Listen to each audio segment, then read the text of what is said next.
जम्मू कश्मीर के सोपोर इनकाउंटर में एक मिलिटेंट मारा गया है। यह इनकाउंटर बहरामपुरा में उस वक्त हुआ जब हिफाजती दस्तों को एक रिहायशी मकान में 2 से 3 मिलिटेंटों के छुपे होने की इत्तला मिली। जब फोर्सेज ने तलाशी मुहिम शुरू की तो मिलिटेंटों ने फोर्सेज पर फायरिंग शुरू कर दी। इस इनकाउंटर में एक फौजी जवान शहीद भी हुआ है। इस दौरान सोपोर इलाके में तमाम तालीमी इदारे बंद किए गए हैं। इनकाउंटर अभी भी जारी है। आखिरी इत्तलात मिलने तक इनकाउंटर अभी भी जारी है। सज्जाद हुसैन मजीद अपडेट के साथ जिला बारामुल्ला से जुड़ चुके हैं। सज्जाद, बताइएगा कि मारे गए मिलिटेंट की शनाख्त क्या अब तक हो पाई और साथ ही साथ क्या अभी भी इनकाउंटर जारी है? इलाके में हालात क्या कुछ बने हुए हैं? जी सना, मैं आपको बता दूं कि ये आज सुबह की कार्रवाई के दौरान जो है 2 मिलिटेंट मारे गए हैं। फाजिलपुरा इलाका है सोपोर से करीब 5 किलोमीटर की दूरी पर। तो एक मुसद्दका इत्तला मिलने पर सिक्योरिटी फोर्सेस, फौज और पुलिस ने इस इलाके को घेरे में लिया और इनकाउंटर के दौरान अभी तक जो है 2 मिलिटेंटों को मार गिराया गया है। मारे गए मिलिटेंटों की शिनाख्त अभी तक नहीं हो पाई है और इनकाउंटर अभी जारी है। तलाशी कार्रवाई पूरे इलाके में जारी है। जी फौज का क्या कहना है सज्जाद कि कितने मिलिटेंट अभी भी इलाके में छुपे हुए हो सकते हैं? इतला तो सिर्फ 2 मिलिटेंटों की थी अभी तक, लेकिन हो सकता है इस इलाके में और भी मिलिटेंट हो। इस लिए जो है फौज की तलाशी कार्रवाई इस इलाके में जारी है। आने जाने वाले तमाम रास्तों को सील कर दिया गया है और गाड़ियों की चेकिंग जो है बाहर वाले रास्तों से वो की जा रही है। जी सना, बेहद शुक्रिया सज्जाद हमारे साथ जुड़ने के लिए। तो अब तक आपको बता दें कि कार्रवाई करते हुए 2 मिलिटेंटों को ढेर किया गया है और अभी भी आपको बता दें कि तलाशी कार्रवाई इलाके में जारी है और आने जाने वाले रास्तों को सील कर दिया गया है और तमाम तालीमी इदारे भी बंद कर दिए गए। चीफ आलोक वर्मा को छुट्टी पर भेजे जाने का मामला तूल पकड़ता जा रहा है। इस मामले में मरकजी हुकूमत को अपोजिशन तनकीद का निशाना बना रही है। आज कांग्रेस मरकजी हुकूमत के फैसले के खिलाफ दिल्ली में CBI हेडक्वार्टर के सामने एहतजाजी मुजाहरा करेगी, जिसकी क़यादत कांग्रेस सदर राहुल गांधी खुद करेंगे। इसके अलावा हर रियासत में CBI दफ्तरों के सामने भी एहतजाजी मुजाहरा किया जाएगा।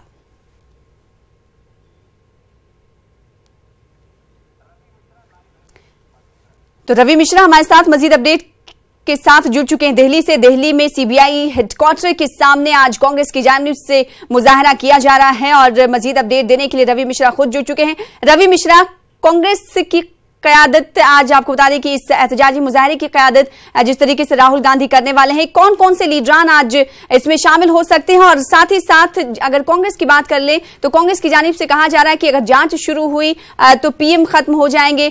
आज इस हवाले से क्या कुछ सरगर्मियां देखने को मिल पा रही हैं दिल्ली में?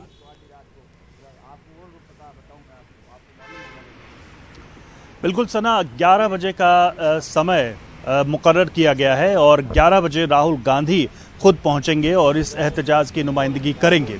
राहुल गांधी ने साफ तौर पे कहा है कि प्रधानमंत्री CBI को तहस नहस करना चाहते हैं। उसके कामकाज में जिस तरीके से अनकॉन्स्टिट्यूशनली यानी कि कानून से अलग जाकर दखल दिया जा रहा है वो सही नहीं है और इसी को लेकर ये सारा प्रोटेस्ट है, ये एहतजाज है। जाहिर सी बात है कि राहुल गांधी वहां मौजूद रहेंगे तो तमाम बड़े नेता भी मौजूद रहेंगे। अजय माकन ने जानकारी दी कि जो दिल्ली प्रदेश कांग्रेस है उसकी इकाई दयाल सिंह कॉलेज पर जमा होगी और वो पूरा का पूरा वहां से लेकर CBI तक मूव करेंगे।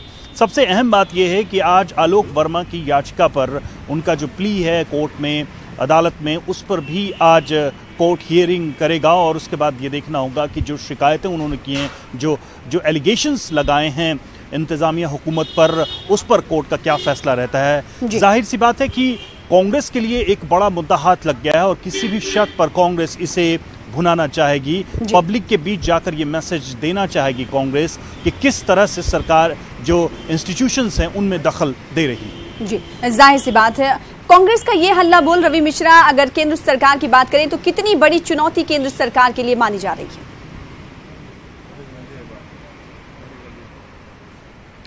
बिल्कुल, अगर देखा जाए तो कांग्रेस ने जिस तरीके से इसमें एक कदम आगे बढ़ाते हुए CBI के जितने भी दफ्तर हैं पूरे देश में, दिल्ली समेत, वहां पर आज एहतजाज करने का ऐलान किया था।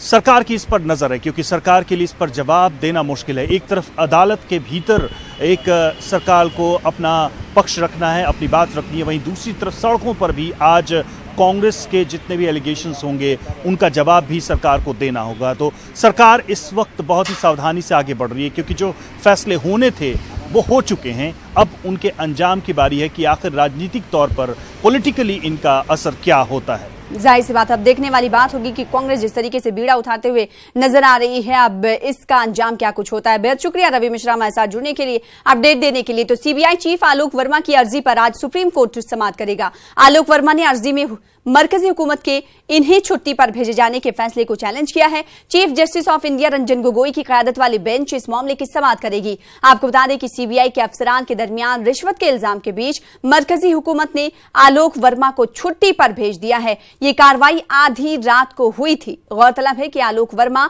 और खुसूसी डायरेक्टर राकेश अस्थाना के दरमियान इल्जाम तराशियों का सिलसिला जारी था। नागेश्वर राव को उबूरी डायरेक्टर मुकर्रर किया गया है। उधर मालेगांव बम ब्लास्ट के मुलजिम कर्नल पुरोहित को राहत मिलती नजर नहीं आ रही है। आज एनआईए कोर्ट इनके खिलाफ इल्जामात वज़े करने वाला है। कर्नल पुरोहित ने बॉम्बे हाई कोर्ट में यूएपीए को हटाने की अपील की थी, जिसमें हाई कोर्ट का फैसला आने तक एनआईए कोर्ट के जरिए इल्जामात वज़े करने की कार्रवाई पर रोक लगाने की बात कही गई थी। बॉम्बे हाई कोर्ट में कल कर्नल पुरोहित की अर्जी पर समाअत नहीं हो पाई थी। ऐसे में आज दीगर मुलजिमीन के साथ कर्नल पुरोहित के खिलाफ भी यूएपीए के तहत इल्जामात वज़े किए जाएंगे।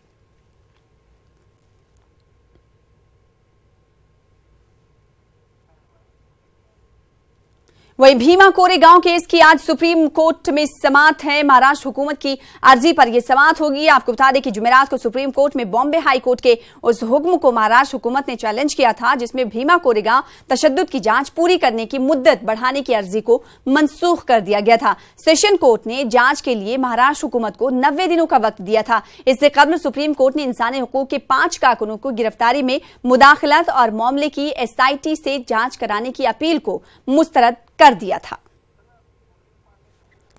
तो कई मामले पर आपको बता दें कि आज सुप्रीम कोर्ट में सुनवाई होने वाली है। सबसे अहम जो मामला है उस पर सबकी निगाहें टिकी हुई हैं। एक मामला भीमा कोरेगांव का है, तो वहीं दूसरा मामला सीबीआई का है, जिस पर आज सुनवाई करने वाला है सुप्रीम कोर्ट। इन तमाम इशू पर बातचीत करने के लिए रुख करेंगे दिल्ली का। हमारे साथ हमारे नुमाइंदे सुशील पांडे जुड़ चुके हैं। सुशील पांडे, आज सुप्रीम कोर्ट में सबकी निगाहें टिकी हुई है, कई अहम मामलों पर आज सुनवाई होने वाली है। अगर सीबीआई की बात कर ले तो कितनी अहम सुनवाई ये मानी जा रही है? सीबीआई के चीफ ने चैलेंज किया मरकजी हुकूमत की अर्जी को, आज क्या कुछ सुप्रीम कोर्ट इस हवाले से कह सकता है?